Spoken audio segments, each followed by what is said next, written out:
James Watt, BBC Radio Stoke. Delighted to have on the show this afternoon Marti Pellow. Afternoon, Marti. How's it going, James? It's going very well indeed. Hey, now, you know, well, I'm just so impressed with you because you're a pop star and now you've turned into a musical star. That's amazing. Two great careers in one.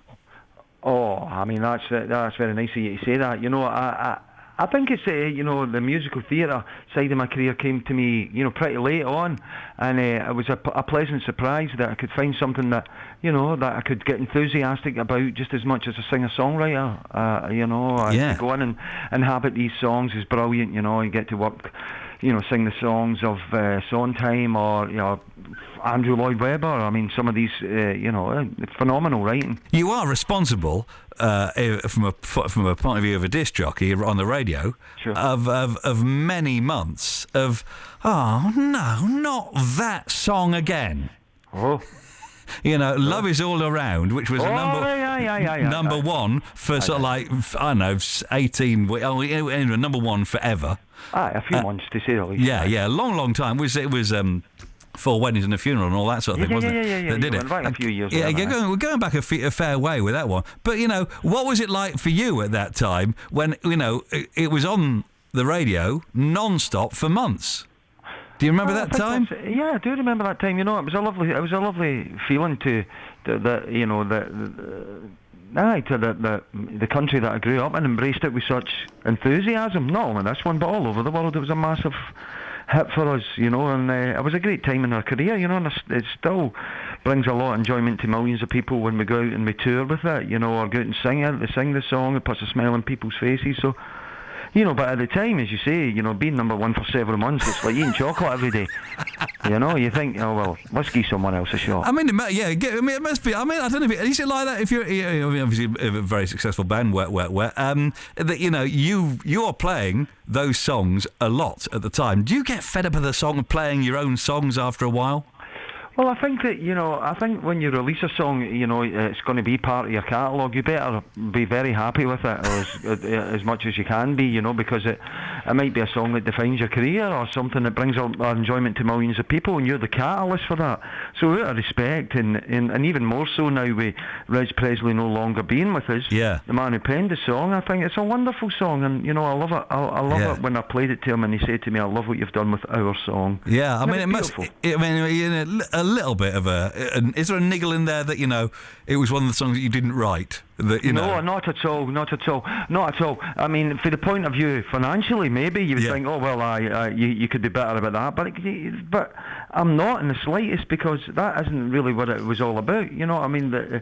You get that songs like that pay back tenfold in other ways. Yeah. You know, and I think that.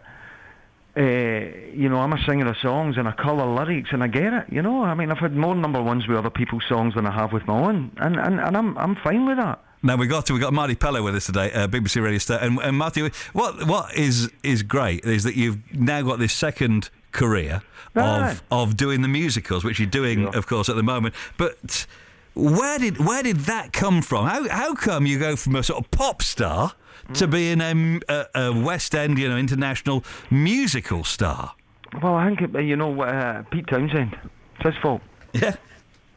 I was doing a night at Albert Hall for Pete Townsend and Roger Daltrey for the Teenage Cancer Trust, and I was singing with a friend of mine called Ruthie Henshaw. And Ruthie Henshaw is a, you know, musical theatre star in her own right, very, very, very, very, very good.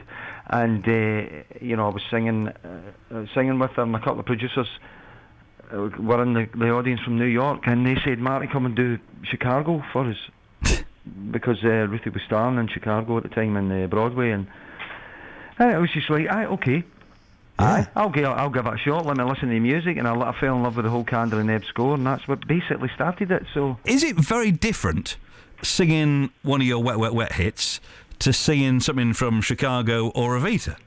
Is that a different skill? I think, you know, there's different timbers of your voice that you explore in musical theatre for sure, but I think there's an honesty within it when I approach a song, you know, and I sing it with, you know, as much passion and inhabit the lyrics and colour it and be a storyteller. So from that point of view, I just set up my stall the same way. Yeah, but and then you've got the acting bit thrown in on top, haven't you? Well, yeah, well, you know, I mean, I'm not saying I'm Bobby De Niro by any stretch of the imagination, you know, but you know what I do is that, you know, I keep it simple. I react. I read what the text says. You know, if I'm supposed to be angry, I can be angry. You want me to be happy, I can be happy. James Watt, BBC Radio Stoke, mid-conversation with Marti Pellow from Wet Wet Wet, and he's coming to Stoke next week with Evita. More on that in just a tick. Is it very different doing a sort of theatre tour, you know, like you're doing at the moment with Evita, than doing a rock and roll tour? Well, yeah, well, the numbers change, you know. I mean, but you maybe 1,000 to 2,000 a night here, and when I'm out doing Wet Wet Wet, that's 10 or 20,000 a night. Or if I'm doing my solo stuff, then you're in, you know, a few thousand or whatever it is. You know, it's different. It's just that you go. It's a different tool for the job, you know. What's it about Evita that you love so much? How accessible the score is, and what the beautiful melodies of Andrew Lloyd Webber. And you know, I'd worked with him before in Chess, and I think he's a wonderful lyricist. But this is, to me, is just beautiful writing, and really, really accessible as a musical piece. Well, are people surprised that a pop star can do this stuff? Well, I don't know. You know, I kind of, you know, this is something that I do. You know, I sing songs. I'm a singer-songwriter. So for me, isn't a big departure, and I think if people invest in the character that you're playing, or you know, can, you know, say, okay, what this is Marty in a role, and you go in with that attitude, then you'll go on the journey. You'll soon stop and say, well, that's Marti Pellow. It's, you know, you know. What's it like? Everybody knowing who you are. Is that a pain, or is that really good? Well, I don't see it as a pain. It's a vocation in what I do in life.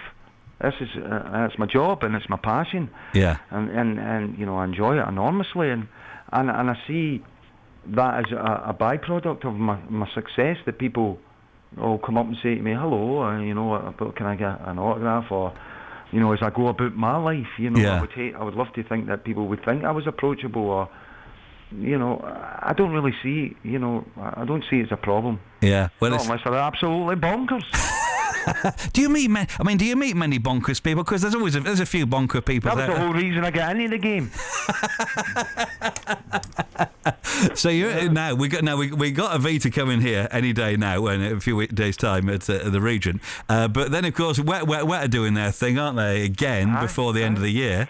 Aye, looking out. You know, we were all having dinner, you know, a few months back, and I think it was Tommy said, "You do realise we've not been on tour for 5 years?" And which I replied, "Why rush into these things, Tommy?" You know, and he said, "Look, come on, enough's enough. Let's get back out and sing some of these songs that, you know, that we love with great passion." And, you know, I'm glad he called that, you know. Yeah. I mean, to be perfectly honest, this is the third tour of the UK we've done in 15 years. Oh, jeez. You know, it's not as if we're coming out to play every week, you know, so... Yeah. We thought, well, it's a bit time. Come on. Well, see, Manchester, December, Manchester, Birmingham, Nottingham are the closest guys to us, sort of thing, for your wet gigs. But closer to home is Evita. When you got a week in Stoke, sure. What do you do in the daytime? Well, I try and go out, and, you know, I'm a great walker, so I love the walking about the city, and, you know, and hopefully I'll come across some sort of you know, something that will entertain me. I mean, you know, I was speaking to a lady a couple of days ago in Stoke, and she said that there's some great museums where I can go and see some great artwork, and most importantly, some pottery. Yeah, we see a bit of that around here. That's for sure. I know. I mean, and I think it's. You know, as a city, you know, it's you know, it's so in a global sense, it's so famous for that, and it would be rude not to, you know, to go and you know, do a wee bit of learning, and that's the beauty of having a week in a city, that it's not all about, you know, the hotel and the hotel bar, and then we're out of there. Yeah, you know. And how big a team do you bring with you for a show like Evita? It must be a circus coming in it. There's a good 70-80 over there. There's a lot of bodies, because it's like one big. That's your community there that you're travelling with, you know, for the last 6 months. So you make it as good as you want it to be. The circus is coming to town, that's for sure. Evita. Oh, aye. Yeah. No, aye. Marti Pellow, great to talk to you today. It's a pleasure. We'll let you get on, and if you get a chance, we'll come and say hello and chew the fat when you're in Stoke. All right, you take care.